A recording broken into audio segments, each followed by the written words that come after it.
parce que nous avons des objectifs à atteindre. Souvent, on les explique avant. De temps en temps, on laisse les citoyens constater les résultats. Comme quand on prenait Kidal. On n'a jamais dit à quelqu'un en 2021, quand certains voulaient nous presser d'aller à des élections, que nous avons autre chose dans la tête. Mais quand Kidal est pris, qu'est-ce que beaucoup ont dit? Kokumatouda. Parce qu'en réalité, sans prendre Kidal, sans ce sentiment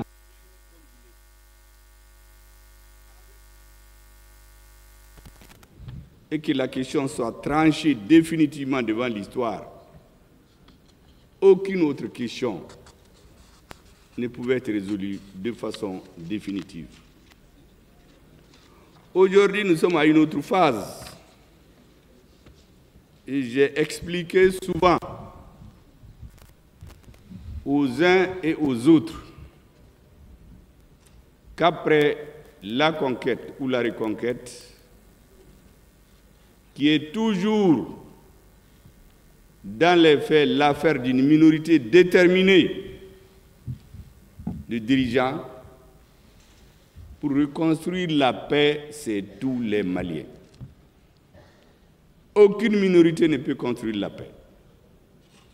Et c'est pour cela que j'ai appelé les uns et les autres à faire l'union sacrée, quelles que soient les origines politiques et sociales, autour des autorités de la transition, autour du président de la transition, pour conduire le Mali vers les meilleurs rivages.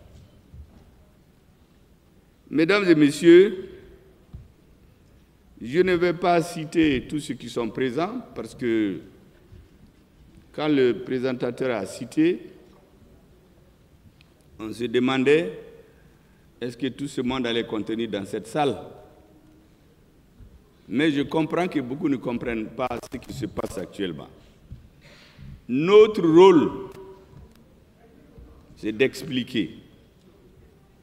Après avoir agi, après avoir réfléchi et agi, il faut maintenant expliquer ce qui va suivre.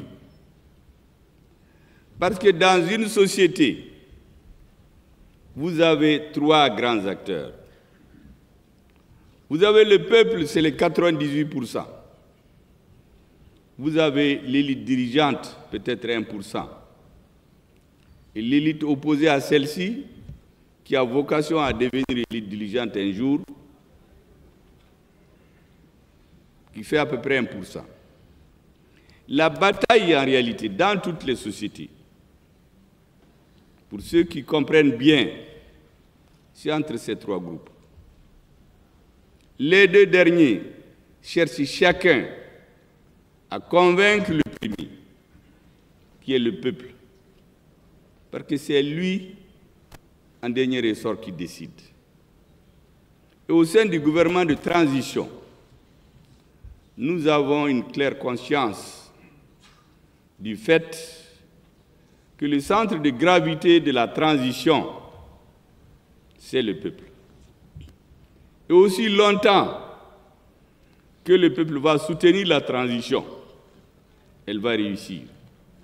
Le jour où il n'aura pas le soutien du peuple, les dirigeants ont intérêt à tirer les leçons et regarder vers d'autres rivages.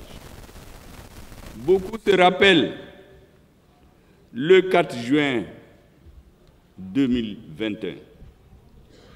Je n'étais pas encore nommé Premier ministre, mais je le savais déjà, parce que j'ai eu un premier échange. 4 juin 2021, à la place de l'indépendance. J'ai rappelé ce jour-là aux Maliens et aux amis du Mali qu'il faut que le peuple malien ait le droit de regarder désormais vers de nouveaux rivages. Mais ce faisant, qu'il doit être conscient qu'il va rencontrer des puissants vents contraires, des cercles de feu dans lesquels il faut foncer en se tenant la main. Tenir ceux qui vont tomber, qu'on ne laisse personne pour arriver à des rivages plus heureux. Je dis bien le 4 juin 2021. Le 7 juin 2021, le président de la transition dans cette même salle a été investi au nom du peuple malien, chef de l'État du Mali, chef suprême des armées, chef de la magistrature. À partir de ce moment,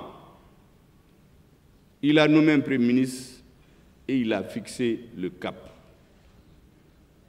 J'ai l'habitude d'expliquer aux uns aux autres que le fonctionnement l'idée que nous faisons du fonctionnement d'un gouvernement, c'est comme une maison. Le président, c'est l'architecte. Le Premier ministre, c'est son ingénieur. Les ministres, ce sont les chefs de chantier. Le peuple, la grande masse, c'est elle qui construit sa maison. Le rôle des dirigeants, c'est d'avoir une claire conscience de leur mission face à l'histoire. Et comme l'a dit France Fanon, dans les années 60, cette mission, il s'agit de la trahir ou de la réaliser. Et l'équipe a décidé, face à l'histoire, face au peuple malien, face à l'Afrique et face au monde, d'accomplir sa mission. En ce moment, beaucoup de choses ne se comprenaient pas. Mais nous savions d'où nous venons. Quand je dis nous, le gouvernement, où est-ce que nous étions et surtout, où est-ce que nous voulons aller. Mesdames et messieurs, depuis quelques semaines, nous parlons d'un certain nombre de faits. La CEDEAO et l'accord pour la paix et la réconciliation au Mali. Depuis 2 semaines, et ça va continuer parce que je vais rencontrer les universitaires, nous avons décidé de partager nos idées sur cette question avec le maximum de Maliens. Parce que les dirigeants que nous sommes, c'est le 1% dont je viens de parler. Il y a l'autre 1% qui ne dort pas aussi. Koumatada aujourd'hui, mais demain, comment Bessoro. Donc, il y a une bataille pour avoir de son côté les 98%. Et c'est pour cela que nous avons décidé que malgré ce que donnent les réseaux, ce que donnent les différentes conférences, il est nécessaire d'aller directement vers les différentes couches, compléter leur lecture des événements en écoutant directement les responsables du gouvernement mandatés à cet effet. Vous venez d'écouter le brillant exposé du ministre de la Refondation, qui se passe de commentaires. Je voudrais vous dire simplement que je vous remercie vraiment d'avoir répondu massivement à cet appel. Même si, pour diverses raisons, parce que cette réunion a été reportée plusieurs fois, elle a été combinée, il était question de la reporter, nous avons dit qu'il faut aller vite. L'information est périssable. Si nous ne faisons pas vite, dans 2 semaines, il y aura peut-être d'autres événements où ceux d'aujourd'hui ne seront plus écoutés. Mais nous savons aussi que la population a une grande capacité d'oubli. C'est sur ça d'ailleurs que nos adversaires travaillent. Vous aurez remarqué qu'ils cachent toujours des pans entiers de l'histoire. Et en nous cachant notre histoire, on nous fait vivre l'événementiel à travers les radios internationales. Vous savez, avant, quand nous on se réveillait, on mettait Radio Mali. Mais aujourd'hui, tout le monde peut témoigner, jusqu'à une date récente. Quand vous vous réveillez, quand c'est les intellectuels, on met RFI. Quand on est à la télé, on met France 24. Quand c'est les pays anglophones, on met BBC, CNN. Les radios nationales sont de moins en moins écoutées. Et ces radios ont conclu des accords avec les gouvernements dits démocratiquement élus pour ramener des antennes jusque dans les villages.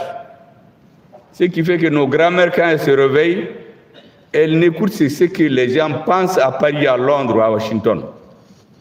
Et comme ça, au fil des années, toute une génération d'Africains ne réfléchit que par ce que les autres veulent. En une année, la France seulement investit près de 40 milliards de francs CFA uniquement dans les médias destinés à l'Afrique. BBC, La Voix de l'Amérique, la même chose. Et donc, c'est très clair pour nous qu'à la phase où nous sommes, il y a ce que nous appelons la guerre informationnelle. En plus des faits, il faut que nous connaissions notre histoire, notre présent et surtout là où nous voulons aller.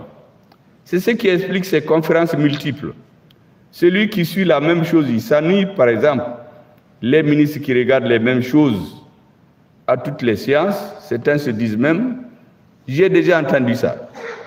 Mais dans une salle de 1000 personnes, il y a peut-être 500 qui n'ont jamais entendu parler ou qui sont occupés, qui regardent des morceaux dans les réseaux. Nous avons décidé de façon systématisée de rendre compte à notre population pour que personne n'en ignore. Parce que la manipulation est devenue aujourd'hui une arme fatale dans les mains des adversaires de notre pays. C'est pour que vous compreniez bien pourquoi nous sommes là. Et d'ailleurs, dans quelques jours, nous allons continuer avec les universitaires, avec, bien sûr, le développement d'autres points. Mesdames et messieurs, notre pays est à la croisée des chemins. Il est engagé dans une tradition qui se veut une transition de rupture radicale afin de refonder l'État, de renforcer son indépendance, sa souveraineté, son intégrité et de restituer à notre peuple son honneur et sa dignité. Cette mission noble et exaltante de redressement de conduite est conduite par le gouvernement et le peuple malien sous le leadership du président de la transition. Depuis plus de 2 ans, le chef de l'État, le gouvernement et notre peuple ont posé des actes courageux et de salubrité publique allant dans le sens du redressement de notre pays, confronté à une crise multidimensionnelle, une crise existentielle. Cet après-midi, mesdames et messieurs, j'ai souhaité rencontrer un certain nombre de forces vives. La haute administration a parlé, la société civile, les partis politiques qui ont vocation à diriger le pays. Certains sont dans le premier groupe de 1%, d'autres, par le concours de l'histoire, sont dans l'autre groupe de 1%. On se bat tous les deux pour avoir de son côté les 98%. Et donc, j'ai fait exprès d'inviter tous les partis, quelle que soit leur opinion, parce que de toutes les façons, tôt ou tard, c'est eux qui vont manager le pays. Peut-être, comme je dis, certains aujourd'hui qui ne sont pas d'accord avec ce qui se passe seront demain amenés à faire autre chose. Je voudrais donc les remercier d'avoir accepté, pour ceux qui l'ont bien voulu, répondre à notre appel.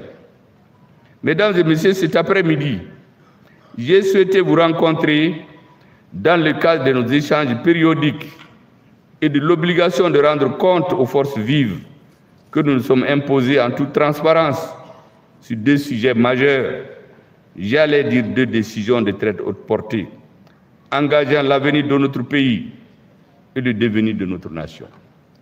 Il s'agit de la fin de l'accord pour la paix et la réconciliation nationale issu du processus d'Alger et de la décision conjointe du Burkina Faso, du Mali, du Niger de se retirer sans délai de la CEDEAO. Mesdames et messieurs, sur le premier point, le gouvernement du Mali, après un long et lourd investissement politique et financier, après une patience qui aura duré près de 9 ans, pour un accord censé s'achever au bout de 2 ans, le gouvernement a dû, à son corps défendant, constater le 25 janvier 2024 l'inapplicabilité absolue de l'accord pour enfin déclarer sa caducité. Cette décision du gouvernement du Mali, sous la haute conduite du président de la transition, est une décision responsable, une décision mûrement réfléchie et hautement patriotique, qui s'inscrit dans la longue histoire de notre pays. Mesdames et messieurs, cette décision découle de plusieurs constats. D'abord, le constat de la mauvaise foi manifeste des mouvements signataires de l'accord. Enfin, certains parmi nos frères des mouvements signataires se sont écartés de l'esprit de l'accord depuis longtemps. Vous vous rappelez, ou bien pour ceux qui ne savent pas, on nous a présenté ici des hommes à la retraite pour dire qu'il faut faire d'eux des généraux. Avec le soutien de certaines forces, des hommes à la retraite qui ont passé leur temps à travailler, on les prend, on les nomme généraux. Mais nous avons dit non. Ça fait 2 ans qu'on traîne là-dessus. Nous avons dit de donner les noms des gens qui correspondent aux critères objectifs. On nous a dit non. Ça, c'est un exemple. On ne parle pas beaucoup, mais il y a beaucoup de choses sur lesquelles on se taisait. Ça, c'est un exemple illustratif que je vous donne pour que vous compreniez ce qui se passe. Les obstacles qui n'ont cessé de poser ainsi que les actes de défiance ont rendu la mise en œuvre de l'accord quasi impossible. À titre d'illustration, les mouvements signataires regroupés au sein de la CEMA ont saboté l'accord, ont été les premiers à l'enterrer à travers des actes de provocation et de belligérance, comme cela a été constaté pendant tout le processus de retrait de la MINUSMA des emprises qu'elle occupait dans le nord du Mali. Que n'ont-ils pas fait en violation de tous les principes pour empêcher le transfert des emprises à nos braves forces armées et de sécurité, alors même que nous nous sommes entendus avec la MINUSMA pour un retrait ordonné, coordonné et sécurisé avec le Mali. Souvent, nous venons à 10 heures, après s'être donné rendez-vous, on nous dit qu'ils sont partis depuis 8 heures. Mais on dit, mais ça, c'est quoi ça? On s'est entendu que vous partez à 10 heures, et puis vous vous quittez depuis 8 heures. Qu'est-ce qu'on nous dit? Ils sont en insécurité. Mais eux, ils sont venus pour sécuriser les Maliens. Mais en réalité, toute la nuit, ils ont fricoté avec les terroristes pour passer les armes lourdes, les blinder et disparaître. Mais ce qu'ils ne savaient pas, c'est que notre armée se prépare à cette situation depuis plus de 2 ans. Depuis la rectification, depuis la mi-décembre 2021, où s'est déclenchée la grande offensive militaire, où l'armée a déplacé l'insécurité dans les sanctuaires de terroristes, depuis cette date, jusqu'à une date récente, notre armée a redoublé, a multiplié sa vigilance et ses capacités d'affrontement direct, comme je l'ai dit, avec l'ennemi du Mali. Et c'est pour cela que nous les avons observés quand ils ont nuitamment transmis toutes ces armes lourdes à nos adversaires, le matin, pendant qu'ils nous disent qu'ils sont partis, les autres faisaient la fête, nous leur avons donné un bonjour et comme le dit le journaliste, ils se sont trouvés, comme notre ministre de la Défense le dit, on les a renvoyés au repos éternel. Pour que tout le monde sache à quoi s'en tenir avec le Mali. Nous sommes un vieux peuple, un peuple de guerriers qui peut plier face à des difficultés de l'histoire, mais qui n'auront jamais. C'est ce que nous avons montré à l'occasion de ce retrait. Mesdames et messieurs, je disais que ces emprises qui devaient être légalement restituées au Mali, suivant les décisions du Conseil de sécurité, leur prise a été l'objet d'étaler au grand jour la mauvaise foi des mouvements armés qui se sont désormais compromis avec les mouvements terroristes. L'attaque du bateau de Tombouctou, l'embargo de Tombouctou, l'attaque de la base de Gao. Mais c'était fait pour quoi? C'était fait pour nous déstabiliser. C'était fait pour rompre le fil qu'il y ait les 1% des dirigeants ou 90% de la population. C'était des forces spéciales étrangères qui l'ont organisé pour paniquer la population et dire qu'il y a des dirigeants va-t-en-guerre avec quelques suppôts locaux qui sortaient. Oui, il faut la paix. Le gouvernement doit arrêter de se battre comme ça, c'est des va-t-en-guerre. Comme si on n'a jamais refusé la paix. Heureusement qu'eux-mêmes ont apporté la preuve, parce que nous avons entendu la SEMA, nous avons entendu dire le GINIM, le GISM, et après l'élément de langage, c'est le CSP, qui assume ces actes terroristes contre nos populations. À partir de ce moment, il n'y avait plus rien à chercher. Il fallait aller, comme je l'ai dit, à visage découvert à cet affrontement avec tout le monde. Les balas et les baladéons, là, il fallait les affronter, les cogner à la bouche.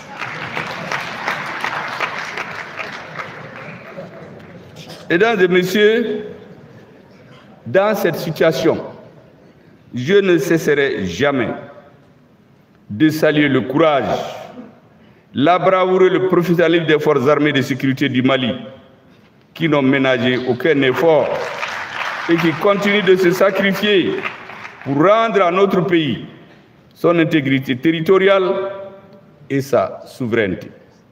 Souvent, certains pensent que c'est flatteur quand je les appelle les monébaudions.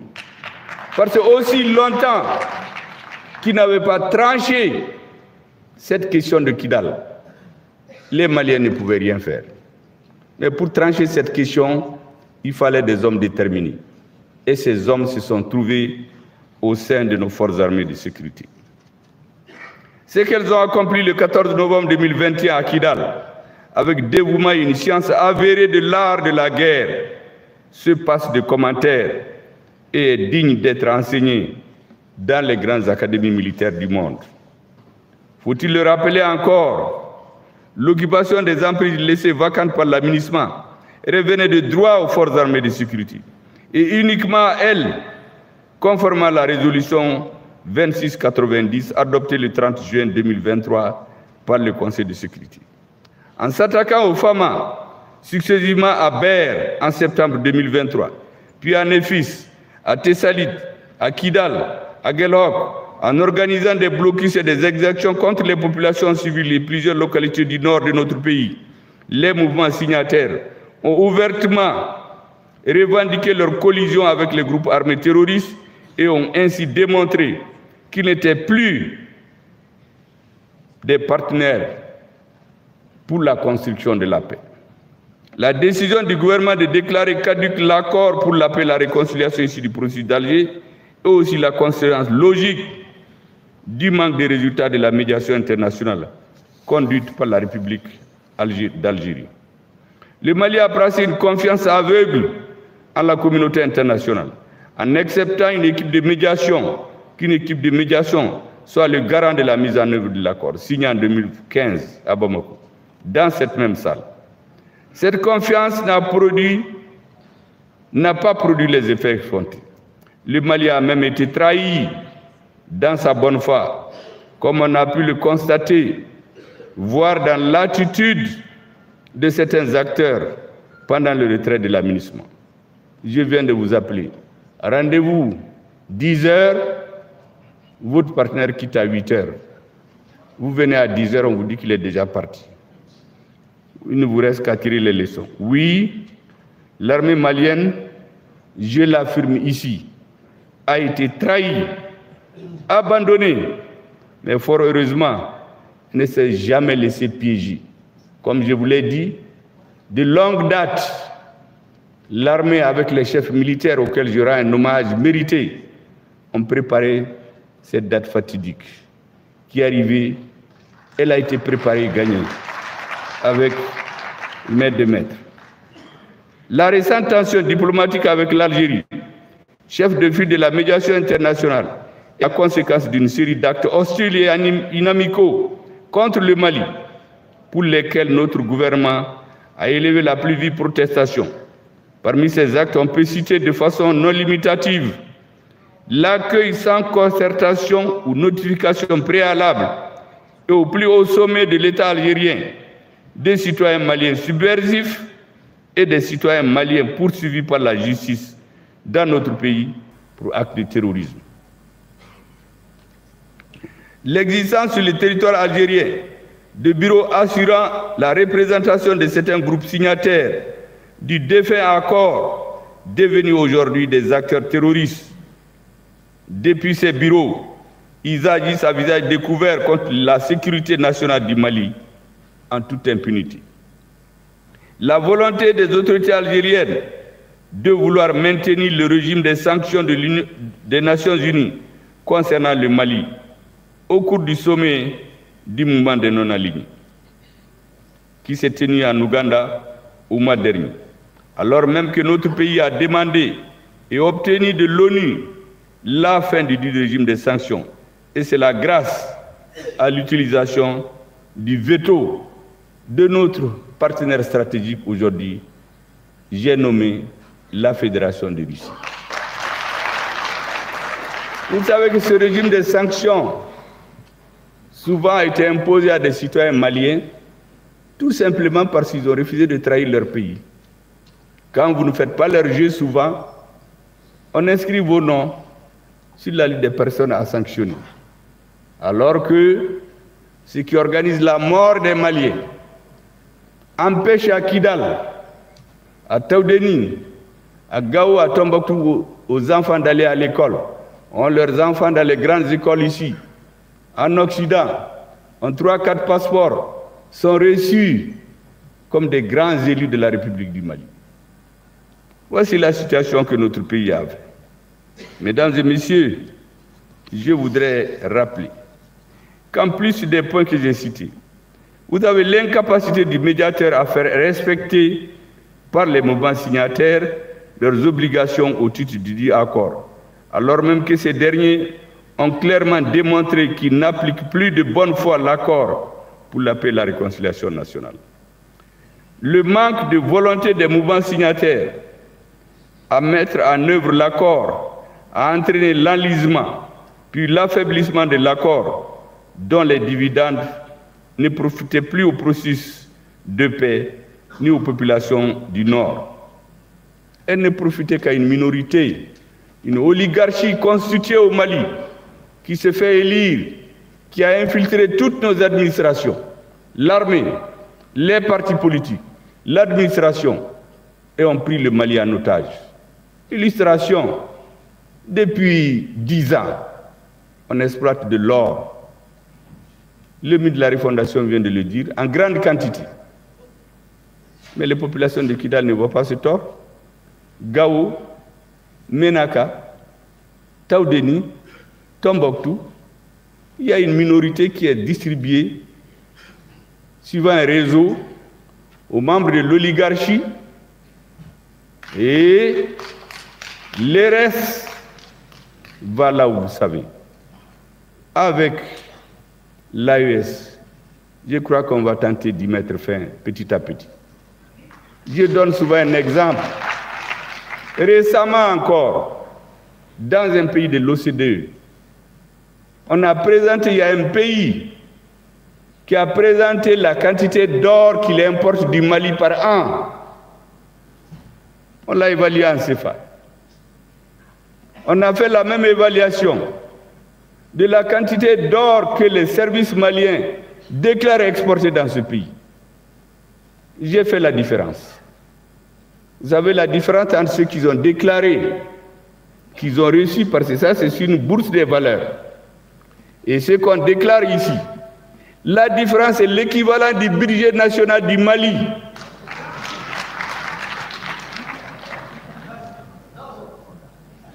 Voici dans quoi on voulait nous maintenir des décennies. Et le peuple malien a eu le sang de l'histoire. Il a dit non. Et à partir d'aujourd'hui, à partir de la création de l'AES, comme je vous dis, petit à petit, nous allons nous donner les moyens de notre politique, de la politique qu'il faut pour notre pays. Mesdames et messieurs, en 9 ans d'application, aucun progrès en ce qui concerne le volet démobilisation. Je viens de vous en parler. Désarmement et déréinsertion des ex-combattants. Et c'est là principalement à cause des obstacles fréquents posés par les mouvements signataires. Dans quelle armée on peut se respecter? En prenant quelqu'un qui va à la retraite, qui change de mouvement, comme les militants changent de parti souvent. Il va à l'Assemblée, quand un parti l'arrange, il vire là-bas, il devient député ou élu. Ce monsieur aussi, il va dans un mouvement et il gonfle les muscles, on vient nous présenter à nos militaires, il faut le nommer général. Mais ceux qui ont usé leurs culottes sur les bancs, ont usé leurs rangers en train de se battre pour être généraux. Et ce monsieur, ça c'est un cas que je vous ai cité. Il y en a beaucoup comme ça. Tout a été mis en œuvre pour empêcher que nous mettions en œuvre de bonne foi l'accord. Et pour revenir, mesdames, messieurs, au chef de file de la médiation, ces différents agissements ont pris la forme ces dernières semaines de manquement à son devoir de neutralité, d'ingérence grave et intolérable dans les affaires intérieures du Mali. Toutes choses incompatibles avec les usages diplomatiques, avec l'esprit des relations séculaires, de fraternité, d'amitié et de bon voisinage. Mesdames et messieurs, le ministre de la Refondation vient de le rappeler. Nous allons continuer à le rappeler aussi longtemps que c'est nécessaire. Les agissements du gouvernement algérien, en fait, sont en violation de l'article 34 de la Constitution du Mali, qui dispose que l'action publique en République du Mali est guidée par les 3 principes édictés, à savoir le respect de la souveraineté, le respect du choix de partenaires stratégiques, la prise en compte des intérêts vitaux du peuple malien dans les décisions prises.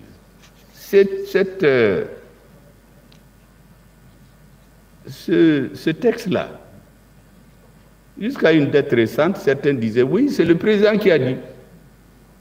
Ça, c'est Assimi Goïta. Quand il ne sera pas président, on n'en parlera plus. Ça, c'est le premier clivant qui le dit. Mais aujourd'hui, c'est dans la Constitution. C'est l'article 34 de la Constitution de la République du Mali qui le dit. Mesdames et messieurs, à partir de ce moment, l'Algérie est sortie de son rôle de médiateur. Le gouvernement du Mali a en conséquence exprimé sa désapprobation et a tiré les conséquences de droit par rapport à l'accord pour la paix et la réconciliation. La réaction du gouvernement malien nous a conforté dans notre conviction que nous n'avons pas eu affaire à un médiateur neutre, impartial et équidistant des partis. C'est une réaction teintée de déni de réalité et surtout pleine de mépris pour notre pays, comme chacun a pu le constater. Au Mali, mesdames et messieurs, nous avons le sens de l'histoire. C'est pourquoi nous tenons à rappeler humblement aux autorités algériennes les relations séculaires et fraternelles qui existent entre les peuples maliens et les peuples algériens. Ces relations ont été revigorées par le soutien franc et sincère apporté par le Mali à leurs frères algériens pendant leur lutte héroïque pour leur indépendance. Oui, il est opportun de rappeler que lors de la guerre d'Algérie, le Mali a notamment offert son territoire comme base arrière aux Moudjahidines, aux combattants algériens, ouvrant ainsi un front sud dont l'apport a été déterminant dans la victoire finale. Notre pays a participé aux affrontements contre le colonisateur français en déployant des combattants maliens aux côtés des Moudjahidines sur le territoire algérien pour défendre la liberté et la dignité de nos frères algériens. Aujourd'hui, au plan politique, notre pays a défendu la cause algérienne dans toutes les instances diplomatiques jusqu'au recouvrement de son indépendance. Pour notre part, mesdames et messieurs, nous sommes lucides et nous faisons la distinction nette entre les errements actuels du gouvernement algérien et les liens séculaires d'amitié, de fraternité et de bon voisinage qui lient les peuples frères maliens et algériens. Il s'agit là de liens inaltérables pour le maintien et le renforcement desquels le Mali et son peuple ne seront jamais pris à défaut. Mesdames et messieurs, le Mali réaffirme son attachement à la promotion des relations amicales et harmonieuses avec l'ensemble des États, y compris l'Algérie, sous réserve du respect des 3 principes guidant l'action publique dont j'ai déjà parlé. Sous réserve du respect de ces principes, tous les pays sont amis du Mali. Le Mali n'a pas d'ennemis dans le monde, mais le Mali ne peut plus accepter qu'un pays croit qu'il est un arrière-cour pour lui, une arrière-cour, qu'il est un paillasson sur lequel il peut essuyer ses pieds. Ça, c'est fini. Mesdames et messieurs, le Mali demeure une nation pacifique. Nous n'avons pas dénoncé l'accord, la fin de l'accord contre une partie de notre peuple, ni contre un pays partenaire. Après 9 ans de louvoiement et de tâtonnement, l'heure est venue pour les filles et les fils du Mali de s'approprier leur destin en privilégiant les solutions endogènes aux problèmes maliens. C'est tout le sens de la décision du président de la transition, annoncée le 31 décembre 2023 dans son discours à la nation, la tenue en cours du dialogue direct intermalien destiné à asseoir une appropriation nationale du processus de la paix. Mesdames et messieurs, ce matin j'étais là. Le hasard du calendrier fait que c'est le jour même où le comité de dialogue intermalien adoptait les termes de référence sur lesquels il va travailler. C'est ce jour même que cette réunion se tient. Ce comité composé de personnalités représentatives des différentes composantes de notre nation est chargé de la préparation de l'organisation du dialogue intermalien pour la paix et la réconciliation nationale. Mesdames et messieurs, ce matin, j'ai fait ici une petite digression qu'il est nécessaire de rappeler à tous les Maliens. Parce qu'en général, je vous dis toujours, ce que j'ai constaté, on cache l'histoire. Souvent, ça arrange les dirigeants. Et quand ils sont au pouvoir, ils font croire que le soleil a apparu avec eux, qu'avant eux, il n'y avait rien. Certains disent même, on va mourir avec vous. Heureusement, j'ai pris la mort qu'elle ne vienne pas. Parce que quand elle vient, chacun cherche sa tête. J'ai rappelé ce matin un certain nombre de faits. Vous savez qu'en 2018, beaucoup ont vu ici une vidéo qui passait. En ce moment, je ne pensais pas qu'on aura la chance d'en parler de sitôt. J'avais dit qu'un jour viendra, sous notre génération ou après, où le peuple malien va sécréter des filles et des fils qui vont lui donner confiance, lui réciter son honneur et sa dignité. J'ai prié le bon Dieu que cela se fasse le plus vite. Ça, c'est peut-être pour celui qui est au pouvoir aujourd'hui, mais ceux qui ne sont pas là, ils ont dit mieux avant. Sédou Badian Kouyaté, c'est lui qui a écrit l'hymne national du Mali. Avant sa mort, vous vous rappelez très bien, il disait que nous sommes un grand peuple. Tous ceux qui trafiquent aujourd'hui à l'extérieur, avec certains dirigeants locaux, pour vassaliser le peuple malien, ne perdent rien à attendre. Nous avons tout le temps devant nous. Le peuple malien va se réveiller un jour. Ça, c'est Sédou Badian Kouyaté. Vous vous rappelez ça de très bien. En 2012, beaucoup ne le savent pas. Moi, j'ai rencontré ATT le 17 mars 2012 dans son bureau, après 3 ans d'interruption. On a parlé de beaucoup de choses. Arrivé à la porte, je sentais l'homme affaibli, découragé. Il me prend par la main. Il me dit, cousin, je vais vous dire quelque chose qu'il faut retenir. Toute personne qui a tété le lait malien, toute personne qui a le sang malien qui coule dans ses veines, il y a des pays qui ne vont jamais accepter qu'il soit leur interlocuteur. Ils voudront toujours le vassaliser, ils ne l'aimeront jamais. 17 mars 2012, quelques jours après, il est tombé. Mais quand on a écrit l'accord dans cette même salle, Ibrahim Boubacar Keïta, je ne suis pas sûr que s'il était là, il allait avoir une équipe qui allait faire ce qu'on est en train de faire. Mais dans le cœur, ceux qui étaient là ce jour-là se rappellent très bien de l'altercation qu'il y a eu entre lui et Hervé Latsous, qui était le représentant du secrétaire général des Nations Unies chargé des opérations, de nationalité française. Ce jour-là, Ibeka lui a dit, monsieur, il a menacé le Mali de ne pas profiter de l'accord pour attaquer ceux qui ont refusé de signer des conditions. Le président Keïta a répliqué en lui disant que le Mali a une grande histoire, un grand sens, connaissant des relations internationales, que nous ne sommes pas des gueux et que notre peuple, tôt ou tard, va rétablir son destin. On ne peut pas mettre sur le même pied d'égalité un État et des gens qui brûlent, qui cassent les mausolées, qui refusent de signer les accords. Effectivement, cette altercation, ça a passé sous silence parce qu'il y a beaucoup de chefs d'État. Mais moi, j'ai très bien compris ce jour-là. Qu'est-ce qui le travaillait dans le cœur?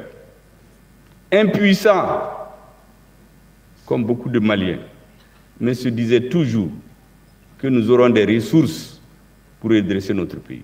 J'ai rappelé tous ces faits pour quelle raison?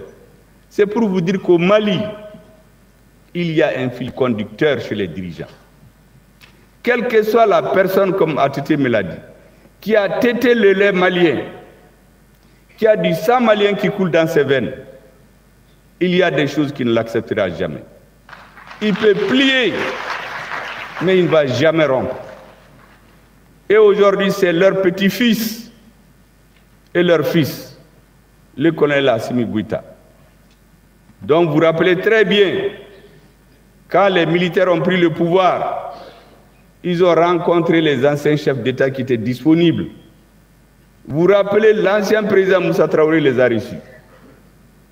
Après l'audience, j'ai encore en mémoire la vidéo. Il dit qu'il est convaincu qu'il y aura des patriotes au Mali. Il est convaincu que ces jeunes-là sont des patriotes. Ils vont restaurer le Mali. En ce moment, peu de gens croyaient. Mais moi, j'y ai toujours cru. Ces éléments-là, les Maliens les oublient souvent. C'est pour vous dire que ce qui se passe aujourd'hui, Ce n'est pas une question d'un ou des hommes. Même si ce n'était pas nous, d'autres allaient le faire. Parce que c'est le Mali, c'est notre histoire, c'est nous. Aujourd'hui, il est heureux qu'on n'a pas attendu d'autres générations. C'est leur petit-fils, comme je le dis, Assimi Goïta, avec ses compagnons d'armes, avec ses compagnons politiques, qui ont analysé la situation. Nous sommes arrivés à la conclusion qu'il y avait une camisole de force qu'on a mis sur le Mali. Un halo, MINUSMA, Barkhane, G5 Sahel, Takuba, ECAP, EITM et que sais-je encore. Et nous avons décidé, sous la haute direction du président de la transition, de détricoter cette chemise de force. Nous avons commencé par le dernier venu, c'était Takuba, renvoyé en plein midi, parce qu'il voulait transformer Menaka en un centre d'entraînement des forces spéciales de l'Union européenne. Rien d'autre. Même des zones, notre armée ne peut pas survoler. On nous dit que c'est les zones d'entraînement nocturne de Takuba. Nous ne pouvons même pas acheter des lunettes à vision nocturne. Un pays qui est en guerre. Nos soldats meurent. On ne peut pas payer des vecteurs aériens. Un pays vaste comme nous. On les enterre et on se moque. Ah, les militaires maliens. Et il y a des hommes ici qui cherchent le pouvoir, qui embouchent cette trompette. Oui, au Mali, il n'y a pas de militaires. Ils sont bons que pour les coups d'État et les défilés. Vous vous rappelez, en 2020, on a un militaire qui a eu le courage, en 2021, je crois que c'est le ministre de la Défense, Dayou Dambélé. Il a dit devant Dieu et les hommes, des députés, qu'ils n'ont pas à manger sur le terrain souvent. Les soldats meurent de faim, de soif. Pour le dire en ce moment, il fallait du courage physique. Il fallait avoir le sens de l'histoire. Chaque fois que je regarde des hommes comme ça, personnellement, ça me donne de l'espoir. Et le jour est arrivé, comme je vous ai dit, c'est le petit-fils de tous ceux qui ont parlé là, avec ses compagnons d'armes et les compagnons civils qui ont redressé la barre aujourd'hui. Mesdames et messieurs, j'ai cité tout ça, c'est pour réveiller en vous le sens de l'histoire. C'est l'histoire qui fait le soubassement de la force d'un peuple. Et c'est l'histoire qu'on veut nous cacher. Et nous, on tombe dans le panneau souvent. Quand quelqu'un arrive, on dit qu'avant lui, rien n'a été fait. Tous les autres n'aimaient pas le pays là pour le. Ce n'est pas vrai. Au Mali, je suis convaincu que tous ceux qui ont eu la chance de diriger le Mali à un moment donné de l'histoire sont des patriotes. Ils peuvent s'être trompés. Ils peuvent plier face aux événements par leur caractère. Ils peuvent ne pas avoir une équipe décidée parce qu'un homme seul ne peut rien faire. Quand on envoie des hommes au front, on dit qu'on envoie 500. À la réalité, on envoie 200. Mais le président n'est pas là-bas. Les 200 qui vont, au lieu de leur donner 200 fusils, on leur donne 50. Le président n'est pas là-bas. Les 50 qui vont, au lieu de donner des milliers de balles, on leur donne seulement un chargeur. Le président n'est pas là-bas. Et lorsque la guerre commence, en quelques secondes, son chargeur est vidé.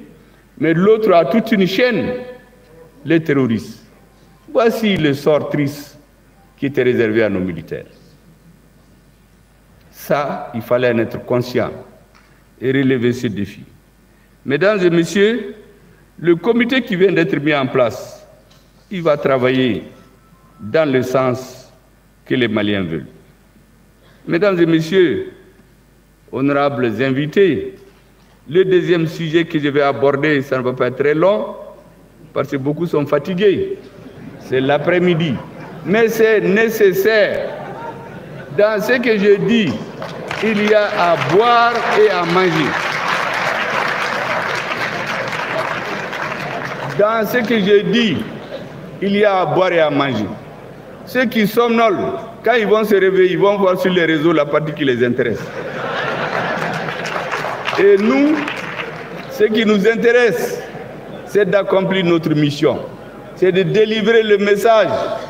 On ne fait pas ce qui plaît, forcément. On fait ce qui doit se faire. Et ce message-là, il faut qu'on le délivre.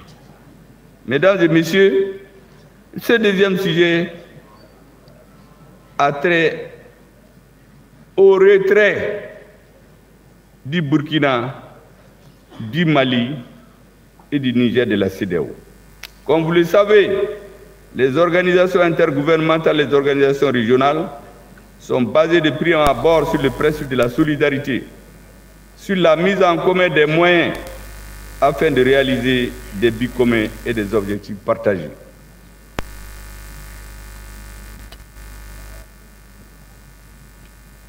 Face à nos trois pays, regroupés au sein de l'Alliance des États du Sahel et qui sont en première ligne de la lutte contre le terrorisme depuis des décennies, la CEDEAO, notre désormais ancienne organisation commune à la Kahinala, a brillé par son absence, son manque d'empathie, de solidarité et de vision stratégique.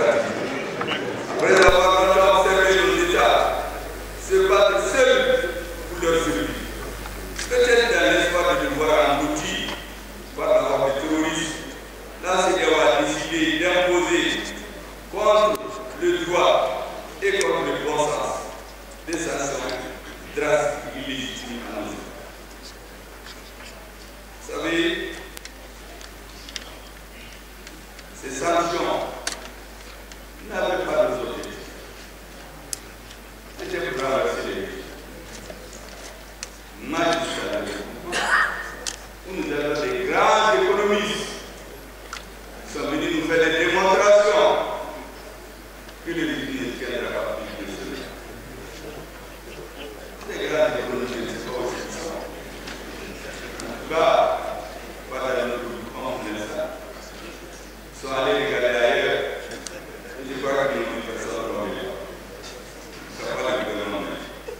Il n'y avait pas une meilleure manière d'aider nos ennemis.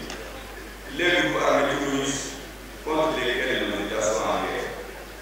Imaginez-vous, mesdames et messieurs, lorsque les terroristes et les forces spéciales étrangères ont attaqué le bateau avec des dizaines de morts. Vous savez qu'il y a un système de la CEDEAO, on en a même pas parlé. Vous savez qu'il y a une réunion du Conseil de sécurité. Même présenter les simples condoléances à notre président. Il y a la collective. Mais qu'est-ce qui va dans cette organisation? Mesdames et messieurs, le Sahel est un bouclier contre le terrorisme. En aucun cas, le Mali, le Burkina et le Niger ne doivent perdre la guerre contre le terrorisme qui leur est imposé. Comme je l'avais rappelé, nous gagnerons cette guerre, les adieux, parce que notre cause est juste. La question qui se pose, c'est de savoir à qui profite l'acharnement de notre pays. Assurément pas pour la population de Burkina, du Mali et du Niger, qui sont vent debout contre les terroristes et les néocolonialistes. On vient de parler des cas du Niger, on a même des médicaments pour les malades. C'est exactement ce que les terroristes font. Vous savez qu'apparemment, quand ils sont arrivés, ils en servent, ils coupent la nourriture, ils coupent les médicaments, ils coupent tout. C'est le même pratique. Sauf que c'est une organisation d'État qui se permet de faire ça. Mesdames et messieurs, je crois pouvoir dire avec certitude que les sanctions contre la CEDEAO sont une sorte d'autoflagellation. Et de toute façon, notre peuple, quand il dit notre peuple, c'est le peuple de l'AS. Il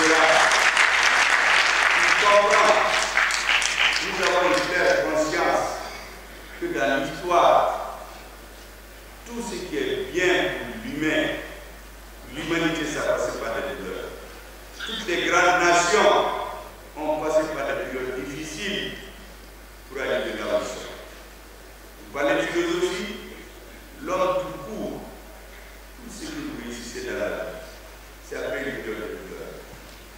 même pour être un homme, il faut que vous souffrez pour naître. Il faut que vous m'en souffrez. C'est la même chose. On a mis l'AES dans une situation où nous n'avons d'autre choix que de prendre l'ascenseur. Les autres vont continuer à marcher à pied. Dans quelques années, on va se retrouver.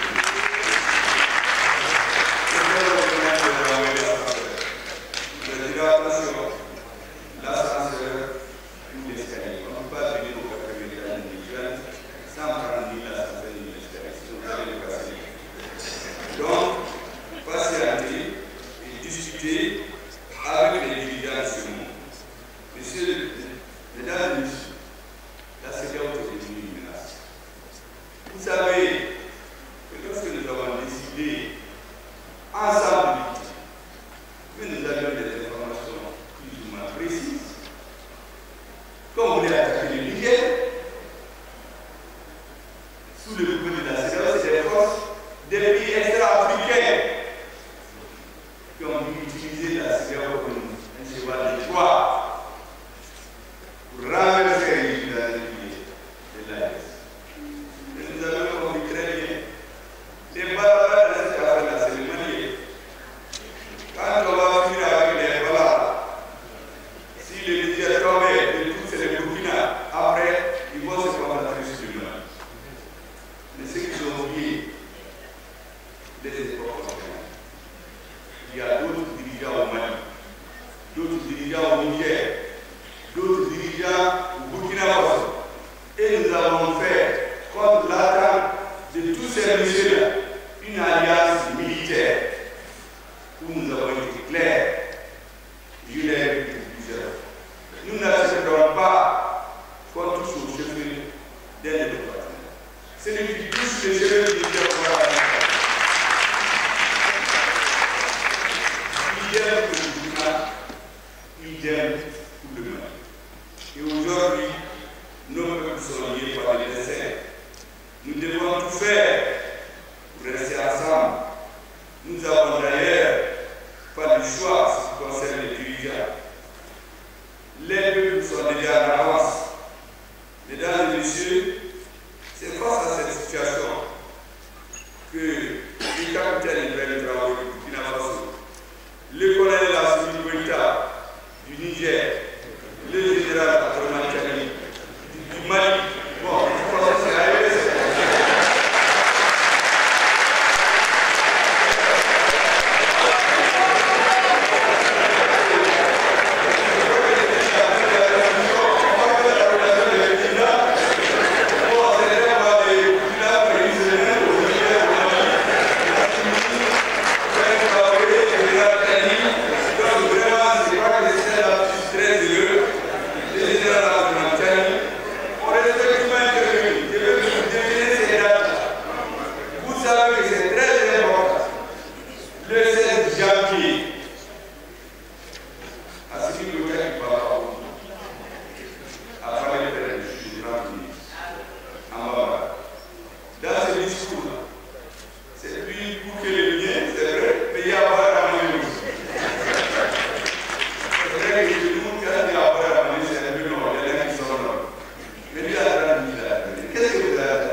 Ce jour-là, quand j'ai quitté les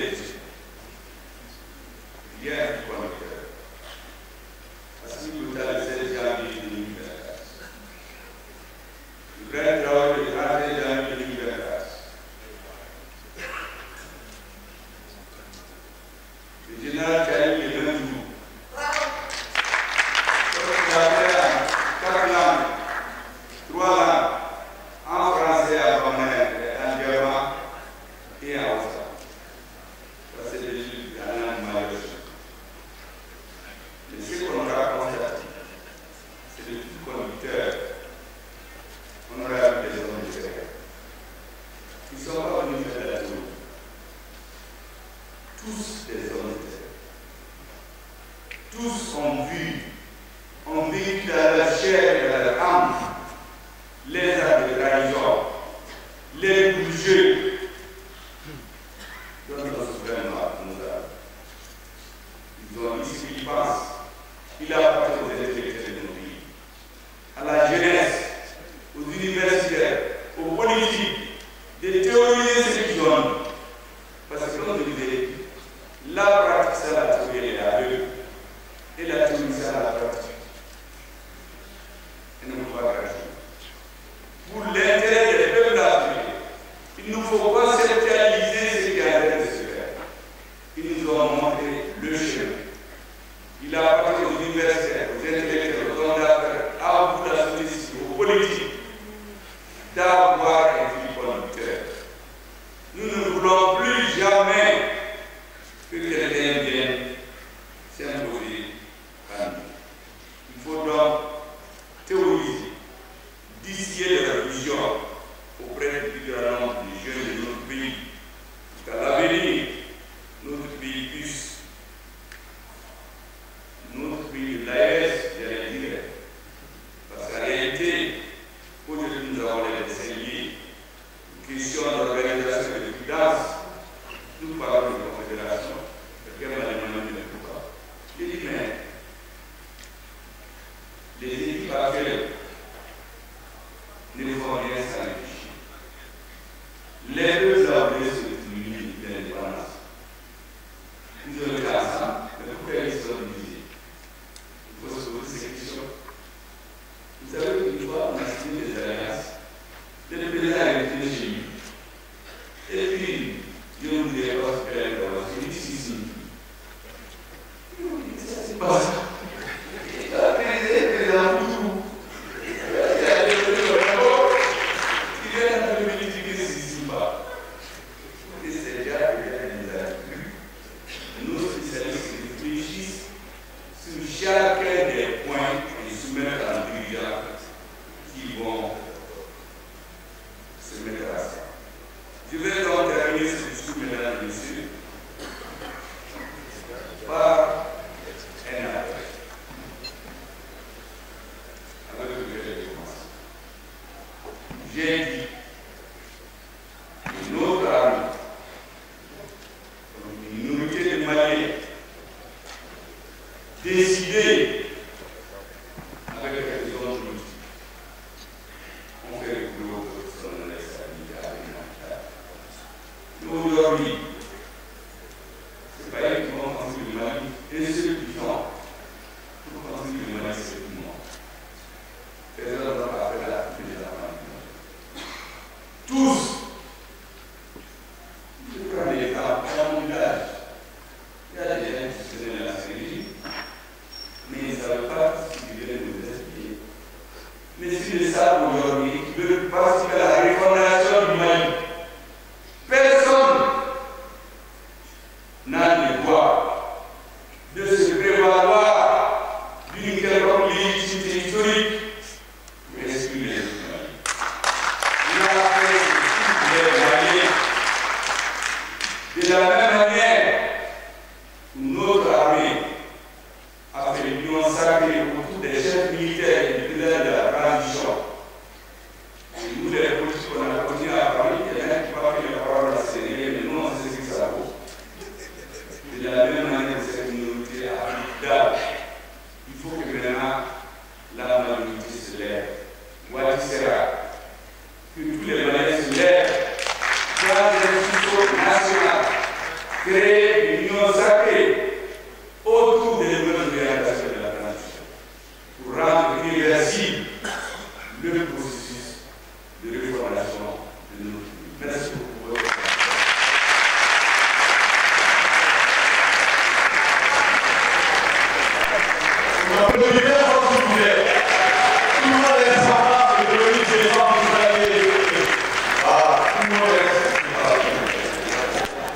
Merci beaucoup.